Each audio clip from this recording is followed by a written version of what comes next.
fantastic day at Comic-Con. Thank you all for being here for our diversity in cosplay panel. So I think we need a round of applause for everyone for actually making it. I know it's lunchtime and everyone's really hungry, but hopefully you will enjoy this panel as much as you would enjoy eating lunch instead. So, real quick introductions. What we're going to be doing in this panel is we're going to be a question and answer panel. So get your hands ready to raise them up, and I will go around and get questions with this microphone. Basically what we want to do is talk about and celebrate diversity in cosplay. We are so fortunate that we have an amazing community that has so much diversity in all aspects, and we want to talk about that and show how great we are as a community, and then also talk about how we can even be better as a community and things like that. So without further ado, I'm going to try and talk as little as possible. I'm going to hand over to our panelists and get them to introduce themselves so that you know who our wonderful panelists are today. Can you take it away? Hi, my name is Steph. I use pronouns, and the fun fact of the day was that I promised myself I wouldn't spend any money and then spent 30 quid on a Ringo figure, as you do at conventions. Hi everybody, I'm Charlie, or Street Angel Cosplay. My pronouns are she, her, and I'm on this panel representing plus-size cosplay in a costume that would probably make me feel very, very awkward, and in fact does. But, you know, wear it anyway. Have you spent any money today that you want to confess to? No, not yet actually. I bought 2 pins yesterday. I haven't even spent money on food because I brought a packed lunch. Okay, we all need to be more like you. Fun fact, I mean, I spent money yesterday. I bought this like silk sash thing, which I put on the costume, which I love. Not as much today, man, we're doing well. So yeah, fun fact is I haven't actually met Kazuha in Genshin Impact yet, and I am cosplaying him because this one wanted to be matched since. So yeah, that's my fun fact. These are terrible fun facts. Hi, I'm Sinead, or Scholar Izanaki, and my fun fact is I love cheese and afros, but not at the same time. Hi, my name is Danny, or hijabihooligan cosplay. My fun fact is this is my first ever MCM. Hi, I'm G, or capcochcosplay. My pronouns are he, they. My fun fact is that I'm really, really just excited. My name's Honey. I go by any pronouns, and I couldn't think of a fun fact, but I like iced coffee. We're all cheering for the iced coffee. This is good. This is going to go great. No, you know what? I agree with the priorities. So I want to open it up to the floor. Does anyone have any questions or even topics that they'd like to be discussed with our fantastic panel that we have here? You can think about it, because I figured that was going to be the case, because no one ever wants to be the first person to raise their hand, and you know what, I respect all of it. So I was wondering if we could go back to the panel, and basically if we could go through and you guys could tell us a bit about your experiences in cosplay, and things that, you know, if you have any relevant stories that the audience would really like to hear. Is that all right? I think cosplay over the years has like become more diverse, more open, recently. I think we definitely have like a way to go, and I think it's great like stuff like this where we can all like talk about the issues that a lot of us face, so we can like be aware of them. Yeah, hold the mic closer to your face. You gotta eat the mic. Okay. So for me, I kind of fell into cosplay as a form of self-expression, as I'm sure many of us have, and it's really brought me out of my shell, and seeing how wonderful the community can be, and seeing other people like me as a trans cosplayer, as a disabled cosplayer, it's really uplifted me, and I've kind of been able to develop my own skills and confidence through that. I think for me, I kind of fell into cosplay as well. I went with a friend from my first convention, but I'd never seen anyone that wears a scarf that did cosplay. Over the years though, I have seen more of them crop up, which I think is really nice and really cool, and they are so creative, like way more than me. But I do agree that I think cosplay still has a way to go in terms of like some of the comments that people make and some of the reactions that people give. Yeah? I started cosplay as it was a form of fan art because I can't draw, so it's basically doing like the art on like myself in a way, and like hijabihooligan. I didn't see a lot of people who looked like me, so it was like scouring Tumblr, typing in like cosplay black to find someone who looked like me, and then there's like 5 characters and all like the same one person store. Yeah. No, yeah, I definitely feel that. Like, I think you were probably the best other Muslim cosplayer that I actually saw. So yeah, I'm also Muslim, so trying to find ways of doing characters that I wanted to do instead of being sort of feeling like shoeboxed into characters that already looked like me or looked like were wearing outfits that I felt comfortable in, and just finding ways to express that for myself anyway was quite difficult, and something I think I'm only just getting the hang of. Yeah, earlier on it was very much, because it's down to, it's wider than the community, it's also media not really giving us what we want. So yeah. So I kind of got into cosplay in the mid-2000s, and I kind of found out about conventions and cosplay at the same time, and went to my first ever convention thinking that cosplay was something that you almost had to do, like it was part of the experience. And since then, you know, I've had different weights, my body's looked very different, and I've had lots of different reactions to my body based on what costumes I've worn, and it's been really interesting because when you're in, like, as a plus-size person, you can sometimes find that you are relegated to plus-size characters, of which there are very few.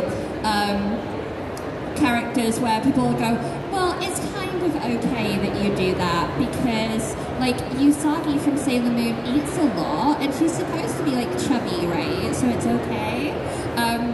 Or attitudes of, like, hypersexualization where they're like, oh, well, you know, you've got a large chest and therefore you can do these characters that are all, like, very chesty, and that's kind of where you're the sort of the push and the pull in that sense. And it's been really interesting over the years to see how different platforms and different areas of cosplay have very different attitudes to that. So I've occupied like international competitive spaces for cosplay where I've seen different bodies and it really did not matter. Nobody cared. It was just all about the craftsmanship and the show you put on, and in that sense that was really very freeing. And then there were sort of like the Instagram heavy moments where there was a certain aesthetic, and if you didn't meet it, you were somehow subpar. And it's been interesting watching TikTok evolve over the lockdown, because obviously on TikTok you have this opportunity to be just sort of from the chest up and use makeup to your advantage. And that's had this wonderful freeing opportunity to give people who might be more self-conscious about doing, say, a full body thing, whether it's with a lot of cover, whether it's not, whatever it is, allowing them to have that moment of self-expression independent of their weight, and that's been really interesting to see. I actually got into cosplay when I was very young without really knowing what it was or that there was a word for it. My mother was a competitive ballroom dancer. She made her own costumes, so I was actually able to access that kind of space really early on in my life. And as a disabled person who's often kind of bedridden, I ended up falling into arts and crafts a lot, doing a lot of my own props, doing a lot of things. I know I'm not wearing some right now, but uni has been kicking my ass a little bit. But, you know, I started binding leather books, for example, when I was 12. So all little things that then all culminated in lockdown and actually just allowed me to enter into the cosplay community fully, whereas beforehand I was just doing everything adjacent to it without really knowing that there was a whole thing for it. And actually, as you said, TikTok and everything really did allow me, especially as a disabled person, to kind of express myself, because I can do it sat down. Most of my videos are sitting down where I'm most comfortable, and actually, yeah, it just really helps with the whole lack of stamina thing and not being able to stand up for long periods of time. That's really insightful. It's great to hear that kind of comment actually coming out of this. Does anyone have any questions for our panelists? Yes, right here. Hiya. So obviously a lot more recently it's been really great to see a lot of people, kind of more plus-size people and people of colour and disabled people getting more comfortable cosplaying as traditionally skinny or white and able-bodied people. What are your kind of thoughts on the opposite of kind of white, able-bodied people cosplaying as characters who are traditionally these minorities, the ones that a lot of the time have been used to represent these minority groups? What's your kind of thought of the opposite happening?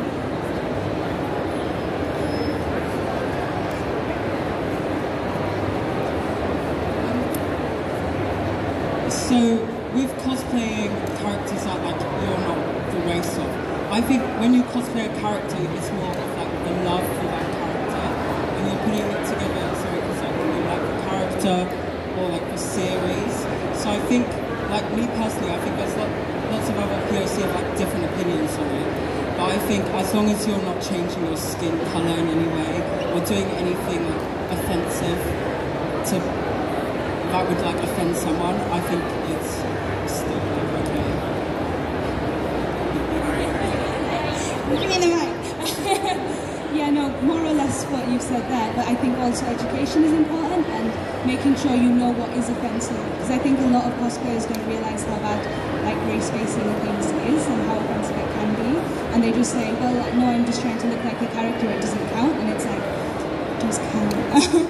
So yeah, I think making sure you know what is offensive is important too.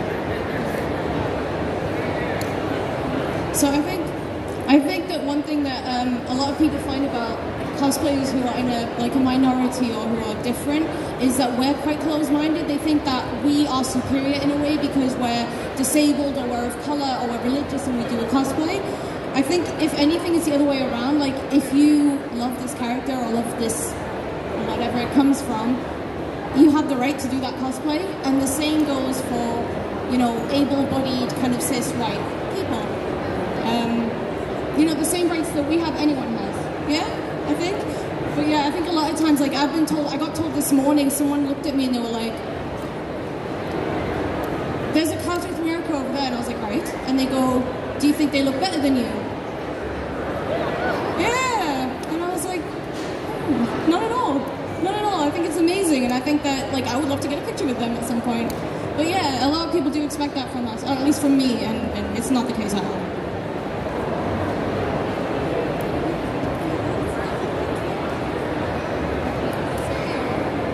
I wanted to say I agreed wholeheartedly, and I suppose that some people who are like able-bodied and they're like white, they assume that like people of colour will not like it if then they ask permission, like, oh, can I do it? But like as you said, if you love the character, then it's absolutely fine. You do respect the character, educate yourself, it's all good.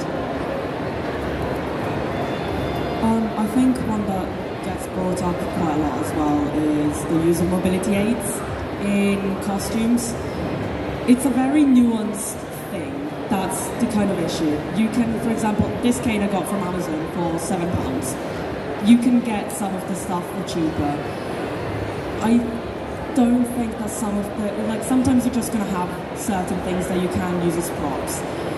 I think it's also good to give a platform to actually disabled people when you cosplay disabled characters. For example, Victor from Arcane. Yes, you can use the obviously prop and everything, but I think trying to also uplift people that actually need it and stuff like that would be, alongside it, would be really good.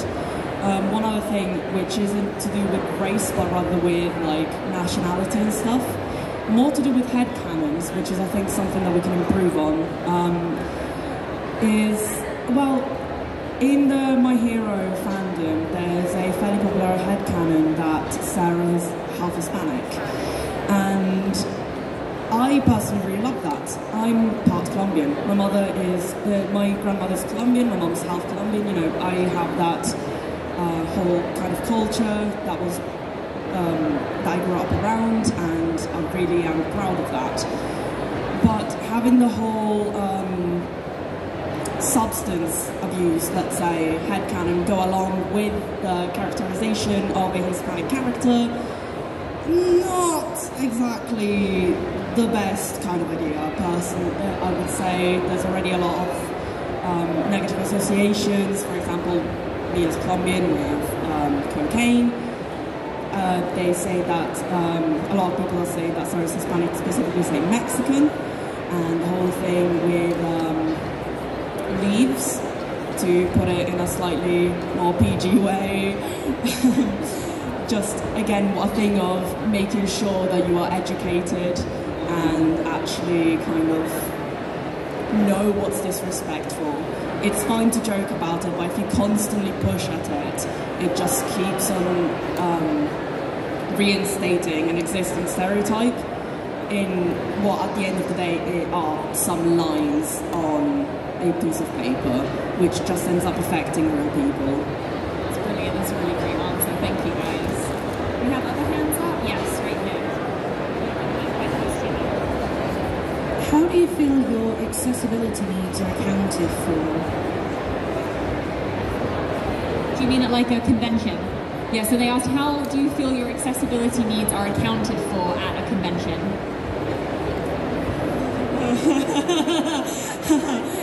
Met a lovely, really lovely Peggy Carter cosplayer yesterday at my friend's Marvel meetup, and actually I just really needed the restroom, so I asked, hey, do you know where the table toilets are?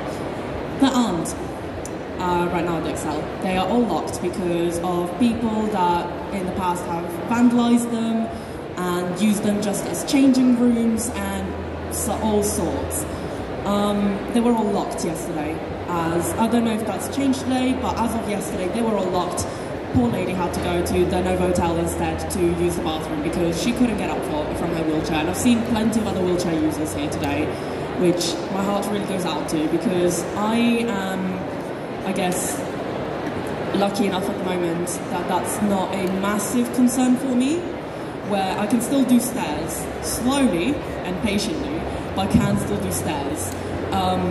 But I think it's absolutely, you know, there are ways that there needs to be ways for people to have more accessibility here. A lot of the meets, for example, are on the stairs, which again wheelchair users can't really access. You have to, they have to be brought down. These are all kind of things that need to be thought about, just in general when you're hosting things, because, as I said, I'm lucky enough that I can still access most things, but not everyone is. And even though I am lucky enough right now to be able to access it, I can't say the same for myself in 10 years maybe.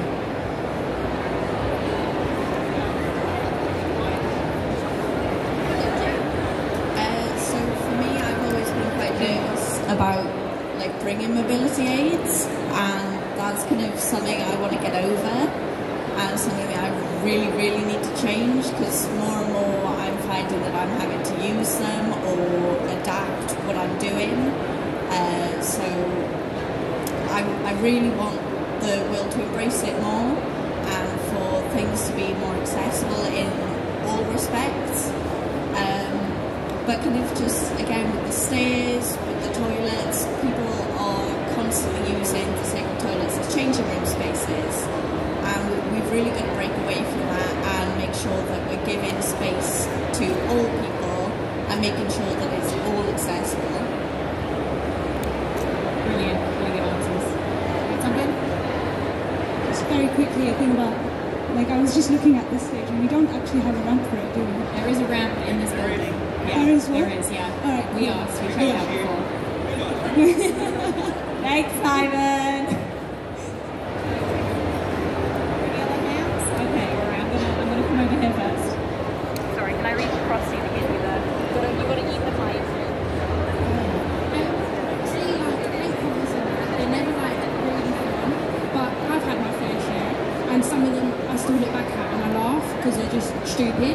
What is your favourite hate comment that you've got regarding to like ability and like race and everything like that? Did you guys hear that? Okay, that's fine. The cosplayer was saying, what is your favourite comment, a hate comment that you've gotten in regards to like ability race or anything like that? Because our wonderful My Hero cosplayer here has gotten some and looks back on them and likes to absolutely laugh at them, which I think is the best thing to do for those kind of comments, absolutely. So do you guys have any fun stories you'd like to share with the crowd? Would you like to kick us off? Is it that good? Go on. Okay, which one do you want to hear?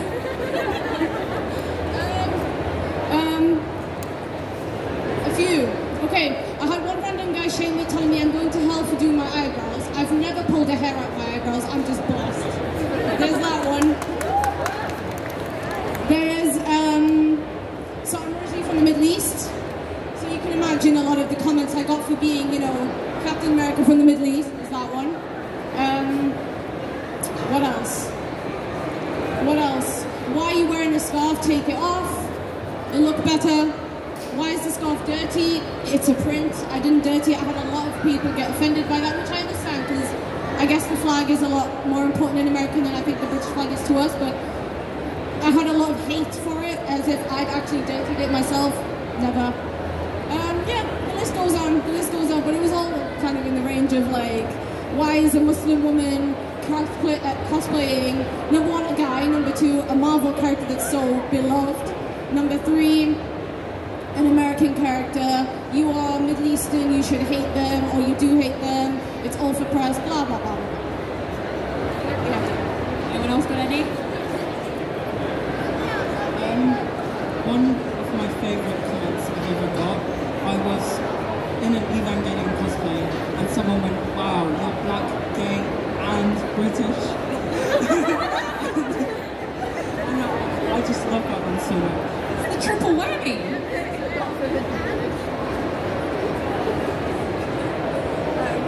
I never get comments in person because people are afraid of me, as they should be.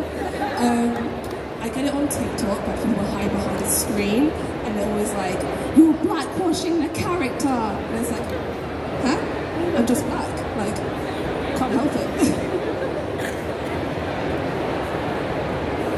I mean, there's the obvious list of like, oh, fat, ugly, you're a whale in a dress, that, you know, that kind of level. There was one person who was insisting that I had Down syndrome because I don't know, maybe it was something on my face. But I think like it's different for being plus size. Like biology and genetics aside, this is one of my topics at university. We can talk about the genetics of weight gain another time. But at least for me, it's technically something I can change, unlike a lot of the panel, and I think it's important to recognise a certain amount of privilege that comes with that admission. And something that I think is that a lot of, that I certainly recognise in terms of the sort of the fat-phobic slurs that get thrown at me, is that they come from a position, an opinion that people have formed largely because they have been told to, right? Like, yes, we have systemic racism and we have, you know, a lot of other very big problems, and those are social justices in another way that I kind of feel is slightly different, but it is something that we can technically unlearn. And as I have kind of grown into myself and feeling how I feel about myself, I don't necessarily take those comments as hurtful anymore, because all I see is someone projecting a hurt that they are feeling, and so it's trying to approach that with a certain level of patience. And I'm not saying that we have to, you know, be nice to people who are mean to us because, you know, that's what being a good person is. I try to advocate for some level of understanding and reaching for them where they are and saying there's a better way, rather than just like, I don't know, flipping them off. This is slightly less like, if anyone has any more funny traditional insults, then please feel free, otherwise I'm going to shift the tone a little bit in that it's not an open insult, but it still feels kind of bad when you only get nice comments when you are dressed as characters that people think suit you. So like, that's probably the worst I've had, where like whenever I'm Princess Jasmine, it's like, wow, you look amazing. thing, and otherwise it's just, yeah.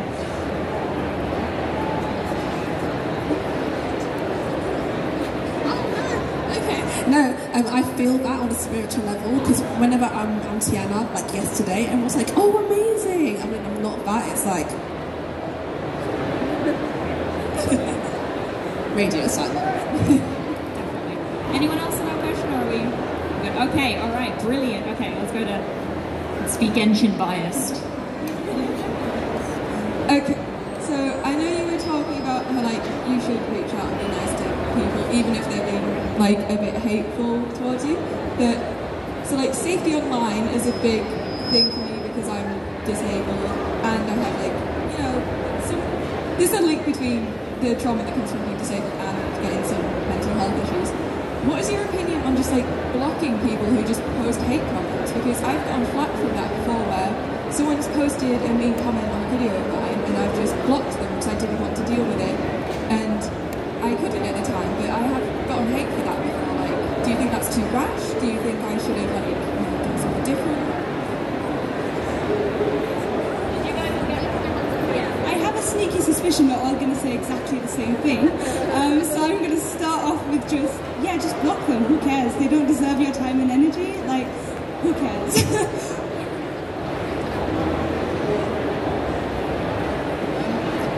I think no one is entitled to your social media. No one's entitled to seeing your content. So if you want to block them, you can block them. See, I'm a little bit more problematic because I reply sometimes, because I feel like it's important to educate people. If someone is not taking the hint and they're just going to be horrible, I'll block them. Fine. But I do like to try and educate them first, so I'll be like, look, you know, there's a way to go about things. I understand if you don't like it, don't comment. Which is, yeah. But then, yeah, if they're not going to get the hint and I've kept trying and things like that, it is not worth your effort. Spend your effort on the people who actually appreciate what you're doing and tell you how amazing you are and you're beautiful and all the rest of it, because, well, at the end of the day.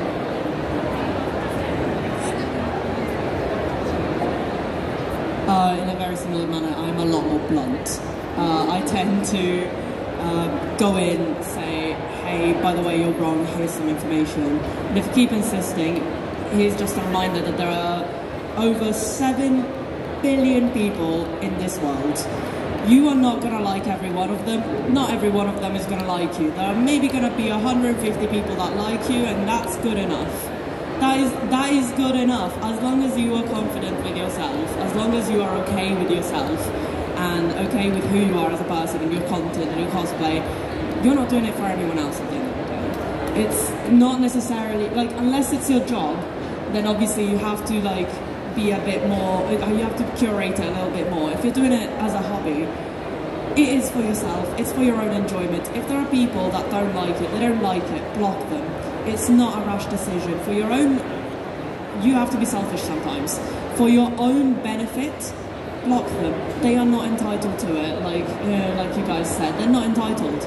There are so many people in the world, not everyone's going to like you, you're not going to like them. It's fine. So there's definitely always going to be an element of pick your battles, right? No one is entitled to your time, and no one is entitled to being educated by you either, because that also takes your time and it takes your mental energy. So a lot of the time when I get silly comments that are just like very petty, and they're very clearly from burner accounts, right? We know what they look like. Block and delete, because the reality is that most of the time when someone's on one of those burner accounts, they are doing it because they need attention. Like, I know we throw that phrase around, but they actually, like, psychologically do.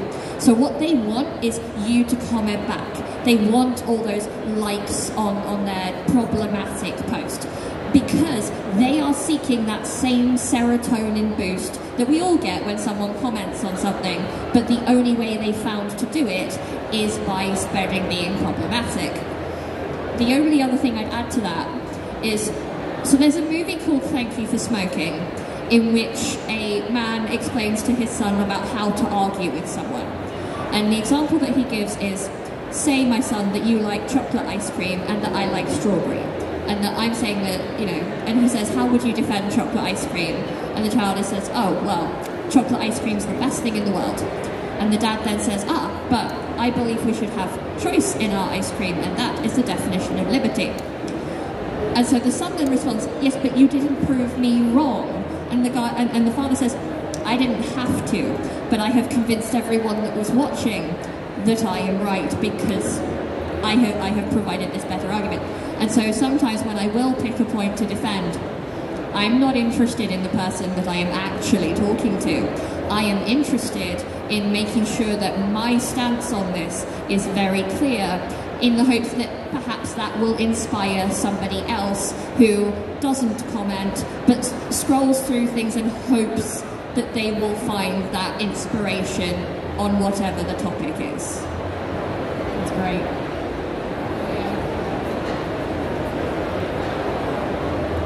So I'm definitely one to report the comment, block the person, and then I remove it from my post because I don't deserve to see it, other people don't deserve to see it, you don't deserve that negativity in your life, and it's something that we've really got to just stamp out. Like, other people scrolling through my page are looking for the same sort of thing as me, so to have those hate comments there, I'm not going to let it stay, so I always report them, block them, and delete the comments.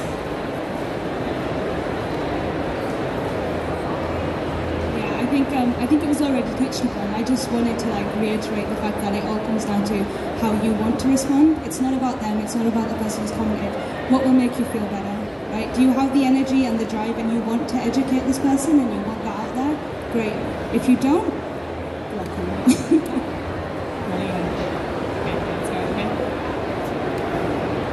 Okay, so this is more aimed at people that have cultural clothing, because there are some characters in anime, even TV shows, that do have cultural clothing. Like myself, I'm Scottish, so when I see non-Scottish people disrespecting the kilt, it really upsets me and it actually gets me worked up. How would you really go about trying to educate people on how to wear it appropriately? I mean, I have the mic, so I'll start on this one, I guess. I'm also wearing cultural clothing as part of this costume, so I guess I'll start. I think the important thing to remember is it's not your job to educate them, first of all. Just because it's your cultural dress, they should still be the ones who educate themselves before deciding to put it on. Like with this, I mean, I lived in Japan and I know a lot about Japanese clothing, and my host family bought me yukata and stuff, so I feel like I know enough and I know that I'm going to wear it right. So yeah, I think it comes down to the person who's putting it on, making sure that they're educated and they know that what's appropriate and what isn't. Yeah, I don't know.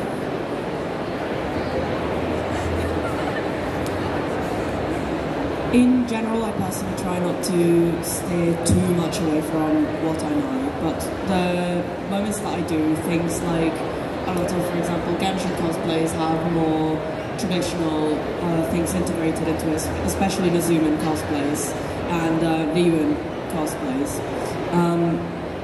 What I personally try to do is look for native people of the country that specifically do that kind of content. For example, there are quite a few, what's it called, geishas? There's quite a few geishas on TikTok that specifically do their content on how to do it appropriately and respectfully. So I personally actively seek out those kind of accounts for whatever I'm thinking of wearing, specifically so that I know that I can wear it respectfully and without doing anything.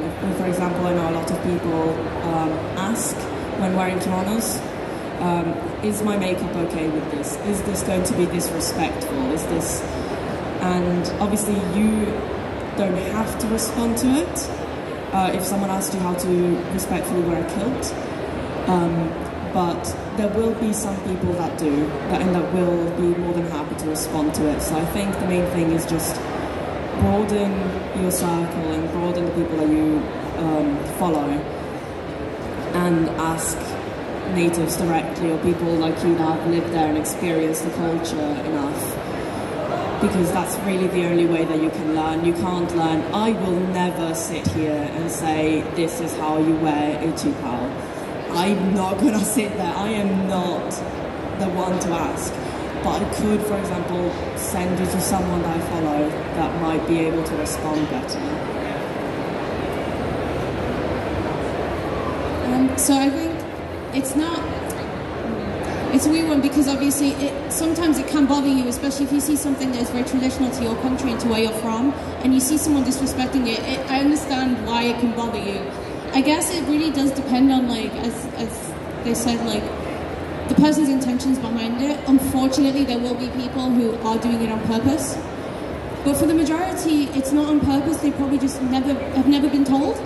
And we can argue that, you know, everyone has access to the internet and everyone can ask someone, but not everybody necessarily has it in them to go up to someone and say, hi, look, I'm wearing a kilt or whatever for my cosplay and I don't know how to do it, can you help me or show me how? In that sense, I guess if you are bothered by it, strike up a conversation with them and sort of find a way to bring it up and just say, look, if you'd like, I can show you, I can teach you, or I can direct you to where you can learn about it. Because I found that's helpful a lot with me. I've found a lot of people that wearing something similar to a scarf, and some of them don't necessarily, they feel like they're being rude to me by asking me, can you show me how you pin yours or how you tie yours or whatever. So in that respect, it's probably, you can't educate everyone at the end of the day, but those you can, you never know, you might be the first and only person who's tried, and that in itself might inspire them to then learn, or to go out and do more research and things like that in other aspects as well, not just in cosplay, not just in that specific item of clothing or that specific type of dress. At least that's what I found in my experience, definitely. Yeah, just a very quick, because leading on from that, I think a lot of people, it can be the case that you don't know what you don't know, right? They might not even know to ask or to educate themselves if they think, oh, it's just a tartan skirt or whatever, right? Like, I don't mean to offend you, I'm very sorry. But like, yeah, if that's what's going through their head and they don't even think of this as a cultural piece of clothing and they just don't know what they don't know, that can also be a thing. So yeah, being understanding a lot of the time can be helpful in educating, if that's what you want to do. If you don't have the energy to educate people, that's totally fine as well. So I don't personally have a stake in this, but the one thing that, like, certainly an example that occurs to me might be Belle from the movie, the pink hair and like particular face makeup, and that obviously the movie came out, people loved the design, and immediately they were cosplaying it. And I don't know if you guys are aware of this, but on TikTok very quickly there was a conversation about how that makeup imitated certain cultures, I believe from Australia and Native America. And that generally the idea was that having the line across the nose didn't need to be there. But if you were a cosplayer and you've just seen this design, you're in a position where you probably just trust the design team, alright? You're presented with all these designs that someone somewhere has had like some mood board, has put it all together, and you know, you're recreating that. And sometimes you will do the research because you've got the money to be able to do it, where you'll produce everything in perfect layers and you'll find out exactly how it's supposed to sit and how it's supposed to be done. But then you'll have people who are on a budget and just want to be creative and want to take part, where it won't be quite right. And they're not, and I think it's important to recognise that there are going to be a lot of examples where they're not trying to be disrespectful. And again, as you said quite rightly, people do not know what they do not know. And because we are now moving into this, like, we were online anyway, but now that we have things like TikTok, even more so than Instagram or Facebook ever were, we're in communication now with so many cultures so readily that having these conversations is actually much easier than it ever has been before. Because, for example, with the Belle example very particularly, there is very little exposure to those cultures in, say, MCM setting, right? So, you know, I'm not saying, oh, make allowances and, oh, you know, let people do this thing if it upsets you. But again, it's encouraging to approach everything from a space of empathy and thinking about how that problem got there in terms of how we approach solutions. Brilliant. I think it's only a problem when those people don't want to. Brilliant. Yes. would you like to see more of in the cosplay community? Yeah, I'll let you start on it. I'm just the timing person. We have about 10 minutes left. Brilliant, thank you. Everything. Everyone doing everything exactly how they want to within the boundaries of respectful reason.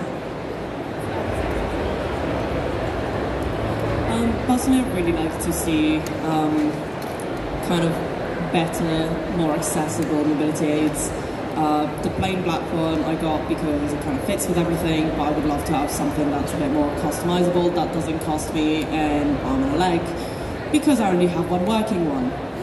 I can't sell it. But for example, there's this one that comes to mind. I don't remember the exact name of the shop that's online, but I remember looking at it, that sell walking sticks and crutches.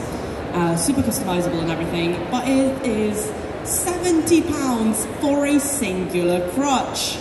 Not the pair, the one. And I cannot afford that. I can barely afford to keep other hobbies alive. Well, yeah, no, I can barely afford to keep the lights on as well, but I am in a house share, so there are other people that help with that. But I would love to see some kind of, like, more mobility aids, like, with more, you know, customization being actually readily available for people that can't afford to spend £200 on them. And that's just, like, one very specific thing that I'm particularly fond of, to be honest. But there are so many other things that I could say, really. Yeah, I'm with her on literally everything. So I'm going to try and narrow this down a little bit. Firstly, more of things like this, like literally just seeing more diverse people doing panels, being the judges at competitions, stuff like that. Like, yeah, we've I think it's all 3 white judges for the international competition this year. Yeah, and I didn't want to say anything, but our lovely board behind us just has the cycling through of 2019 C2E2, which had 2 POC cosplayers, myself and Vivid Rhapsody in it. So not the best slideshow, which is gonna I love it. Yeah, like literally it's all you see, right? So yeah, just seeing more people, like just seeing more people who don't all have the same sort of type, for one thing, and then also more of like, yeah, more of that on like social media and stuff as well, because I feel like you come to a con and you do see a lot of diversity, but for some reason on social media you don't. Probably to do with the mix of like who's getting photos taken, who has the confidence to post, who has, you know, all of those kinds of things working together, I think. I mean, over the 2 years of the lockdown, like I remember when Tabby and I came back to our first con, we were so surprised by the diversity at MCM, because we were like, oh yeah, this is what the community looks like. Like it doesn't look like Instagram. So yeah, more of that. Definitely agree with everything. More inclusion where discussions like this can take place, and we can, you know, openly air out the dirty laundry. I'm joking. I'm not joking.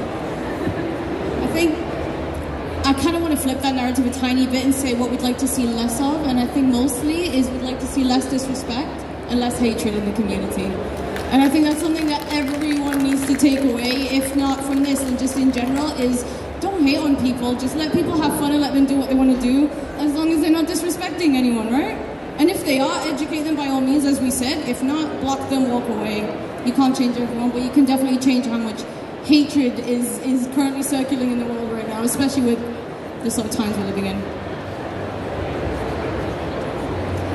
I think, again, with less hatred, the kind comments. I know I'm personally really shy, but approaching people who you think look really cool, or you love how they've done their costume, just telling them, it really uplifts people, and it really promotes that kind of community that allows moments like these.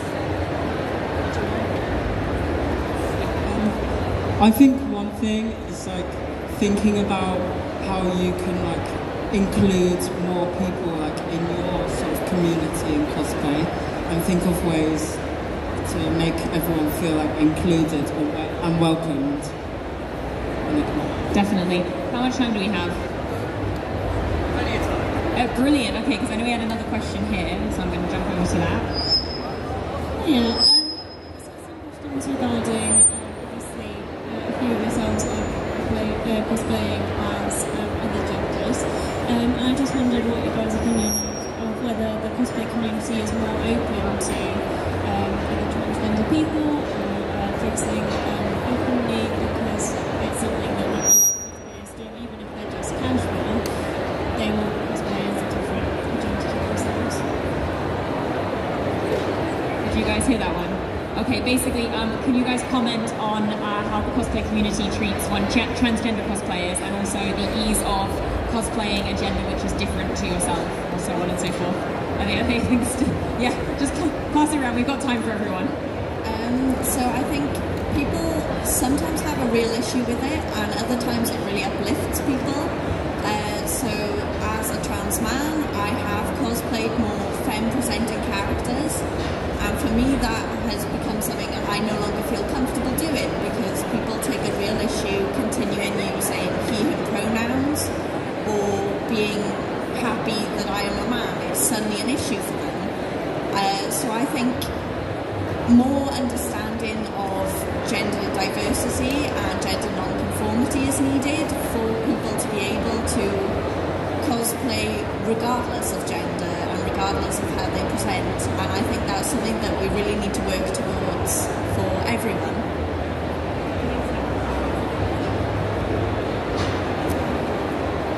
I think that kind of like how you said, like that is a massive issue, including for things like, for example, like cosplay Hanji lot, who uses pronouns, and then people kind of come in and start using she, her exclusively, despite obviously the pronouns being in the bio. But you know, that's a topic for a different time. One thing is, I notice a lot of the people that get uplifted, unfortunately, by like trans people that get uplifted by cosplaying, you know, something less gender conforming, tend to be skinny, white, almost no chest, or already on testosterone, like passing guys.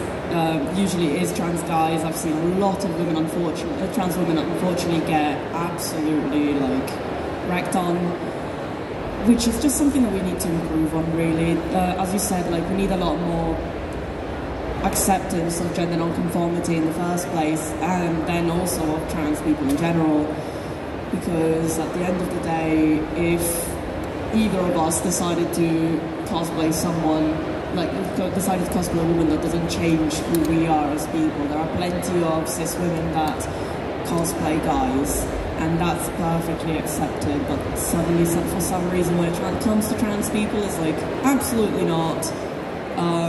Just stick to what you are, because otherwise you can't really do that. And at the end of the day, we just have to remember that cosplay is just a form of self-expression. It doesn't necessarily reflect who you are as a person. It's just an art form, the same way that drag is. It's just what it is. Yeah, it was just because you were talking about cis women cosplaying guys, and I was like, hi, that's all. Like, part of this is like cosplay goes back a lot further than we think it does. Like, we can trace it back, you know, elements of it to like the 1950s, etc.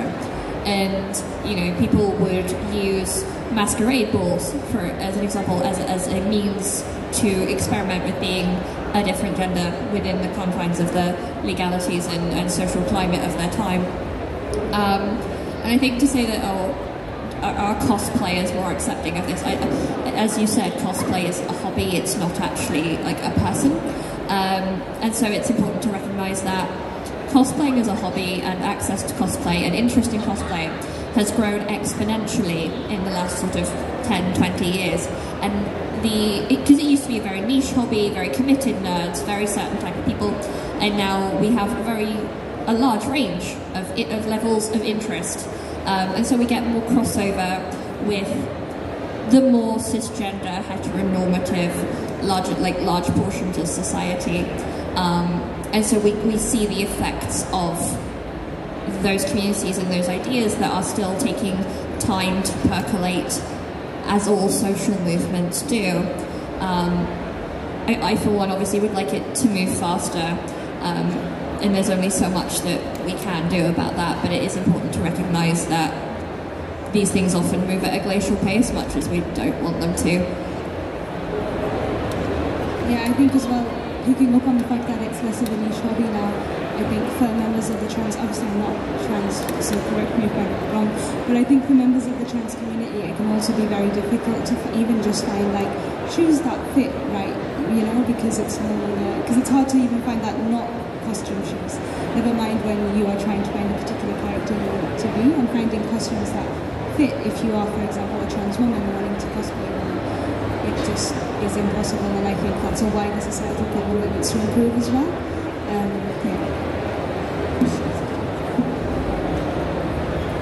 I do have one thing. I think that as a female personally, as this female cosplaying a guy, we do have a tiny bit more privilege, I think, in the sense that you can find a lot of male cosplays that can be made to a female shape or a female size, or, you know, can be like tailored or fitted. And I think a lot of transgendered men don't necessarily have that. And I think and I think just recognizing that might be helpful in starting that conversation and changing the way that things are, but that may just come up. Great answers. We probably have time for one more question. Or if we don't have any questions, clearly we're just so brilliant at answering all of these, so we can just end it here, I think. So thank you everyone for coming to the panel. I hope you could take something away from this, and I hope you have a fantastic rest of the day.